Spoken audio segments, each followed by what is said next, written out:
Il faut aller au bout cette année, les amis. Il faut aller chercher tous les trophées. Tu peux pas te permettre de laisser la moindre miette, le moindre trophée, la moindre super coupe, la coupe du roi. Il faut aller chercher tous les trophées. On l'aime trop, cette équipe. Elle nous a fait vivre tellement d'émotions cette saison, cette équipe-là. On a envie de les gifler, hein, parce qu'ils nous font vivre, monter la tension. Moi, mon cœur a failli exploser encore une fois aujourd'hui. Mais on l'aime trop, malgré le fait qu'ils ont été mauvais défensivement. On a pris 3 buts à domicile. Tu as été mené 3-1 à la 62e minute. Et tu aurais pu, franchement, faire vraiment une très mauvaise opération. Hein. Si jamais tu perds des points, voire tu perds le match à 3-1, qui y croyait? Qui y croyait? Moi, je me suis dit, écoutez, il reste une demi-heure de jeu. Il marque à la 61e minute. Il reste une demi-heure de jeu avec les arrêts de jeu. Mais je me suis dit, là, avec les entrants, Lamine Yamal, Olmo, ça peut le faire. Ça peut le faire parce que sur le terrain, on avait des joueurs endormis. Et à la fin, quand tu vois que ça se termine à la 102e minute, hein, limite une prolongation, avec un score de 4-3, les amis, et bah t'es juste, t'es satisfait, t'es content, t'es heureux, mais t'es pas super surpris. Parce que au mental, à la bagarre, à la guerre, le Barça est parti chercher les 3 points et reprend 7 points d'avance avant le match de demain entre l'Athletic Bilbao et le Real Madrid. Oh les amis, quelle émotion. Waouh, on est passé par toutes les émotions ce soir, cet après-midi plutôt. J'étais très proche de vous faire un débriefing, mais vraiment des ténèbres. J'étais prêt à insulter tout le monde, je ne vous mens pas, j'allais insulter évidemment la défense du Barça qui a été catastrophique ce soir. J'avais aussi l'intention de parler mal de Lewandowski en attaque qui a été encore une fois transparent et même néfaste au collectif. Le milieu de terrain qui n'a pas été bon. Et à la fin, tu prends quand même 3 buts par monsieur Borja Iglesias. Attaquant qu'on connaît depuis maintenant 10-15 ans en Liga, on le connaît, on sait qu'il est bon. Mais quand même, réussir à marquer un triplé sérieusement au Barça. Triplé comme Mbappé, comme Shevchenko à l'époque qui avait marqué un quadruplé il y a 25 ans de ça. T'imagines? Incroyable. Incroyable. On va aller au bout, les amis. C'est comme ça, hein, cher madrilène, qu'on réalise une remontada de 3 buts. C'est comme ça. C'est pas comme vous avez joué, justement, seulement à l'envie, à l'aura, avec le toit fermé et toutes ces bêtises pareilles. Mercredi dernier. Les changements ont fait le travail ce soir. Merci Olmo. Merci Lamine Yamal. Merci évidemment à ce sorcier blanc, ce béninois, monsieur Hansi Flick. Parce que honnêtement, hein, bon... Déjà avant le match, on voit la composition, on se dit Lamine Yamal n'est pas là. Et je me suis dit bon, là du coup on va voir c'est quoi le Barça sans Lamine Yamal. Et j'ai eu ma réponse. C'est donc ça. C'est donc ça le Barça sans Lamine Yamal, les amis. Pas seulement parce que Olmo était sur le terrain, on ne va pas négliger le fait que monsieur Gérard Martin était titulaire et il a fait un match très inquiétant, c'est vrai. Mais à la fin, j'espère que la victoire va lui servir pour oublier tout ce qui s'est passé. On espère, hein. C'est tout ce qu'on peut espérer pour le joueur qui a vécu quand même un calvaire. C'est pas le seul en défense parce que toute l'équipe a fait un mauvais match, je trouve. Hein. Globalement, qui a fait un bon match ce soir? Je vous demande, je vous pose la question parce qu'on a vu des erreurs de partout. De partout, à part Ferran Torres et même lui. Honnêtement, on s'est compliqué le match tout seul. Tu mènes un 0. Tu mènes un 0 et tu le sais hein, dans tous les matchs. C'est simple comme bonjour dans le football. Quand tu mets le score, le but du 1-0, voilà, l'ouverture du score, quand tu le mets et que tu concèdes le but du 1 partout juste après sur une erreur que toi tu fais, eh ben ça paralyse toute la rencontre, toutes les rencontres, que ce soit pour le Barça, que ce soit pour n'importe quelle équipe du monde. Vous allez voir qu'en général, pour se remettre de ça mentalement, c'est difficile. Et en vrai, un match comme ça, hein, tu dois le plier très vite. Ils ont été bons, c'est vrai, le Vigo, ils ont été bons quand même. C'est pas une équipe à prendre à la légère. Souvent, ils font des résultats aussi à Barcelone. On se rappelle qu'il y a 2 ans de ça, non, il y a 1 an de ça, avec Xavi, le Barça était mené 2-0, 0-2 à domicile et avait réussi à faire la remontada grâce à monsieur Joao Félix notamment, à gagner 3-2 en fin de rencontre. Je me rappelle que monsieur Jonathan Bamba, sœur, son Altesse Jonathan Bamba du 94 avait marqué aussi un but, il avait fait un très beau match, victoire 3-2 à l'époque, donc c'est un match piège par excellence, tout le temps on le sait, et quand tu prends un but comme ça, le but du 1 partout, bah, qui est une erreur, hein, forcément une erreur de Gérard Martin avec l'alignement, mais avant tout de Chesney qui fait une mauvaise sortie, mauvaise intervention, et qui trompe en plus Koubarsi, ça faisait 1 partout, et après ça, on a galéré, mais galéré du coup, et le Barça prend ce but du 2-1. On était tous choqués, sous le choc, sur une énième erreur de la défense du Barça, un Frenkie de Jong, comme j'aime pas. Là, c'est vraiment le Frenkie des mauvais jours que je déteste, alors qu'il a été exceptionnel récemment. Là, honnêtement, il a été nonchalant. Comme toute l'équipe, hein. Attention, comme toute l'équipe, hein. J'ai pas envie de pointer lui du doigt en particulier. Toute l'équipe a dormi pendant, franchement, 1 heure de jeu. En fait, peut-être que le but du 3-1, c'était la meilleure chose qui pourrait arriver à ce Barça-là. Comme quoi, hein, tu vois que les rotations, tu veux les faire, mais t'enlèves Lamine Yamal et le collectif est bousculé. Parce que, justement, faut pas négliger aussi que sur les côtés, on n'avait pas Lamine Yamal côté droit, mais aussi pas Baldé. Ce qui fait que tu n'as pas de déséquilibre sur les côtés. Tu n'as aucun joueur qui peut faire la différence en 1 contre 1. Ça n'existe pas au Barça ce soir. Parce que Rafinha, bon, c'est pas sa qualité première, hein. On va pas se mentir, quand il est sur le côté comme ça, exilé, il aime pas trop ça, il veut de l'espace.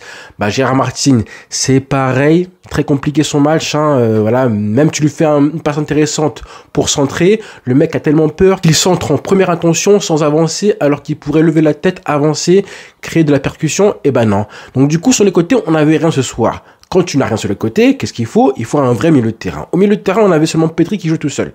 Pedri qui jouait, créatif comme pas possible. À la fin, il était rincé, physiquement éprouvé, ce qui fait que du coup, à partir de l'heure de jeu, il a multiplié les mauvais choix, les mauvaises passes, et dont un qui a tellement failli coûter très cher au Barça, parce que vraiment le tournant du match, hein, j'ai oublié d'en parler, c'est vraiment à 3-1.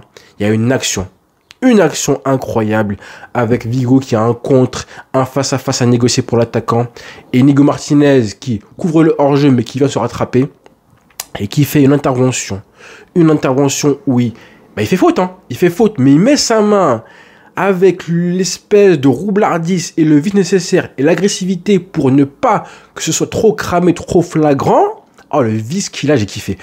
Et du coup, il y a une faute, mais ça déséquilibre un petit peu l'attaquant adverse de Vigo qui ne peut pas reprendre. Mais lui, au lieu de tomber et demander la faute, parce que là, s'il tombe, il y a faute, carton rouge, pas penalty, mais le Barça aurait été du coup mené de 2 buts de retard avec un joueur en moins. Mais niveau roublardier, ce qui fait, il y a faute, hein. Mais comme c'est pas un contact assez flagrant, que l'attaquant a encore possibilité de reprendre le ballon pour aller jouer le 1 contre 1 avec Chesney, lui il tombe pas du coup.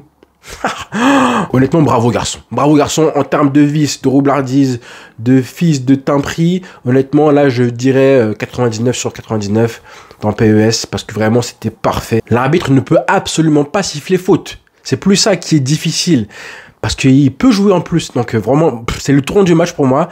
Et après ça, bah ça a été compliqué quand même pour le Barça, qui quand même se faisait transpercer. On l'a vu, hein, une équipe coupée en deux, des dégagements Koubarsi qui étaient parfois à la rue. Koundé qui a fait un match compliqué. Hein. Koundé, moins de salle. Hein. Il faut aller à la musculation, parce que la défense ce soir, elle était lourde. J'ai vu des défenseurs très lourds. Est-ce que c'est la fatigue? Est-ce que c'est les matchs? Est-ce que c'est le fait qu'en face, on avait des joueurs assez rapides et très véloces? Donc, je sais pas trop, mais voir une défense aussi lourde que ça, bah, j'espérais à un moment donné que Araujo rentre. Hein. Eric Garcia, quand même, fait une bonne entrée. C'est bien. C'est bien parce que, waouh. Dans ces matchs-là, ce match-là, c'est typiquement un match qu'il y a 1 an de ça, tu le perds. Clairement, rappelez-vous des fins de match, hein. Les fins de match où le Barça jouait découvert face à Villarreal, tu en prends 5, on se rappelle, le jour où Xavi avait annoncé qu'il partait.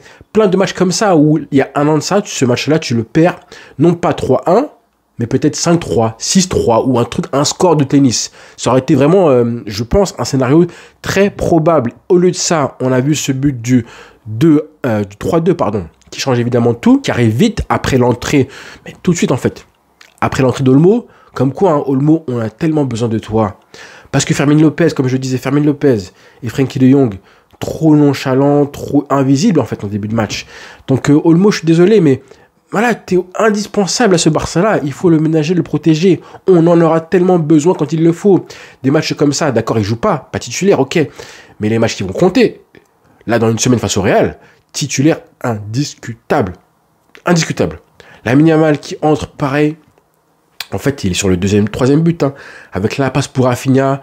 Rafinha qui faisait pas un bon match, hein, et voilà, encore une fois, il met un doublé, ce but du 4-3. Mais Rafinha, lui aussi, hein, je pense qu'il a quand même besoin d'avoir un Lamine Yamal. En fait, on voit à quel point le Barça est un collectif. Tu enlèves un joueur clé, il y a un manque qui devient difficile à combler par le collectif, par des joueurs qui ne sont pas encore voilà, des doublures.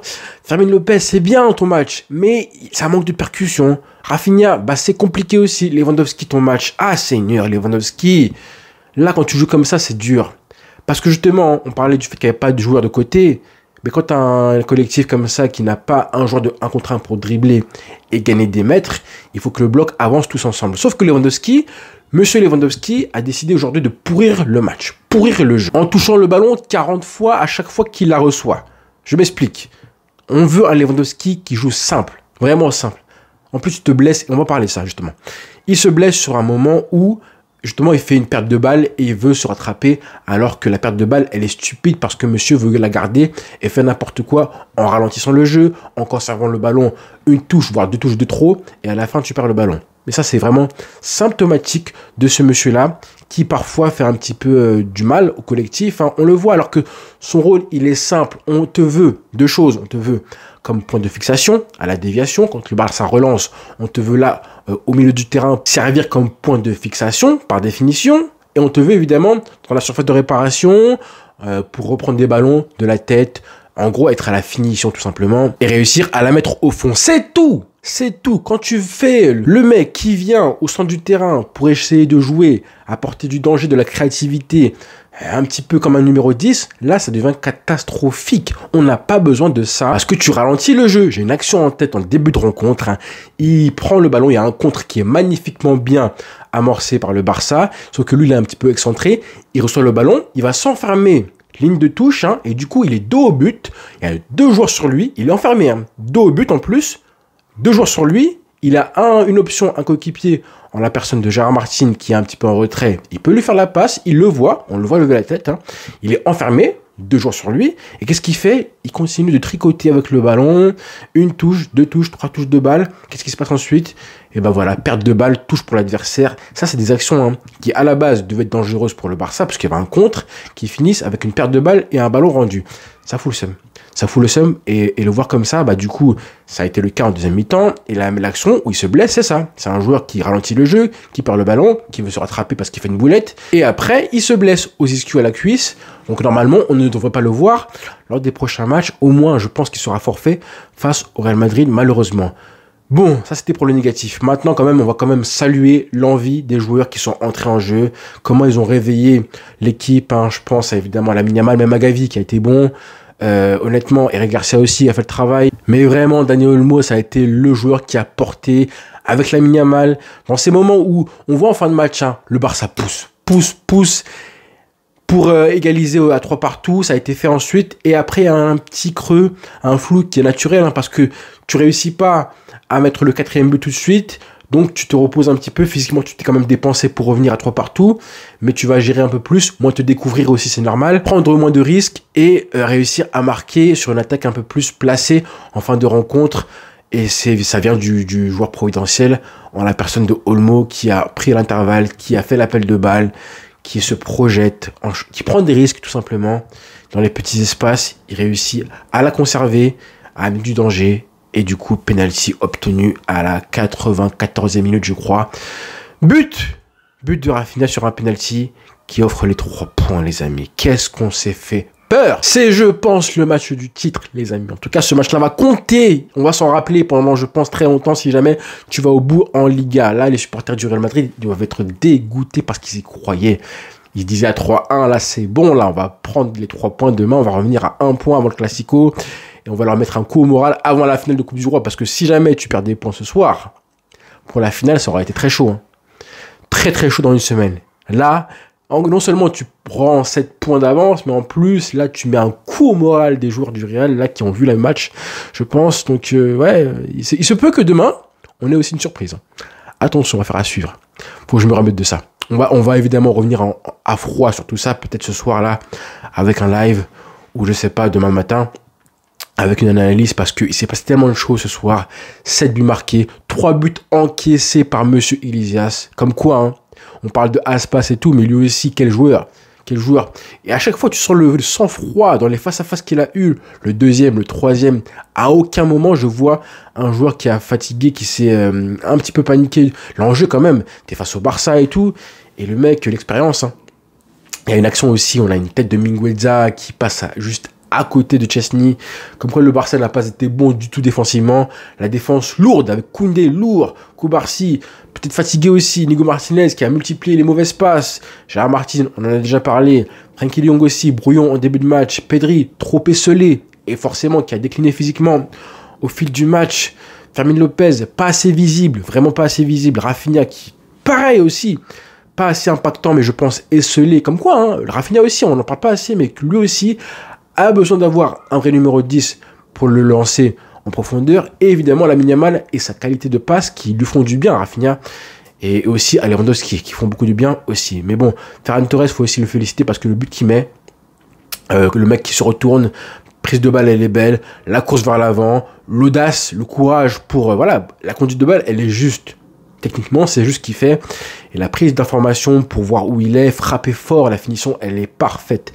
Ferran Torres, hein, quand même, 17e but cette saison. 17e but pour un remplaçant, 10 buts en Liga, c'est plus que Lamine Yamal. Donc lui, franchement, sa saison, hein, il faut le remercier. Malgré ses lacunes, ses carences dans le jeu, il y a pas mal d'actions où il pourrait faire mieux.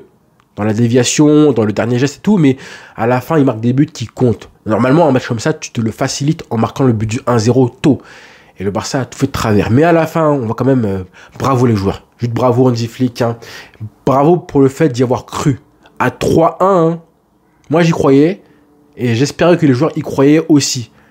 En fait, c'était juste ça. Il fallait juste provoquer un espèce de mal-être, de malaise plutôt, psychologique chez les Galiciens. Ça a été fait. Et ensuite, hein,